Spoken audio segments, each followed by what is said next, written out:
Mae'r cwricwlwm i Gymru wedi trawsnewid sut mae pobl ifanc yn cael ei dysgu. Felly, mae angen diweddaru cymwysterau ac asesiadau ar gyfer pobl ifanc rhwng 14 ac 16 oed i fodloni anghenion dysgwyr yn y dyfodol.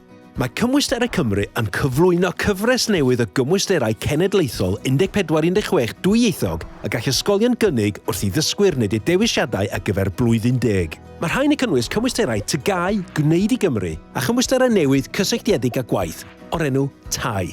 Gall dysgwyr hefyd astudio sgiliau bywyd, sgiliau gwaith, prosiect personol a chymwysterau sylfaen.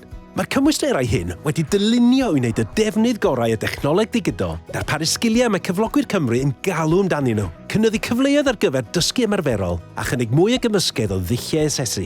Gall dysgwyr ddewis cyfuniad pwrpasol o cymwysterau newydd hyn i gyflawni nodau unigol ar gyfer bywyd, dysgu a gwaith. Rydyn ni'n sicrhau y bydd bobl ifanc yng Nghymru yn dod yn gymwys ar gyfer y dyfodol.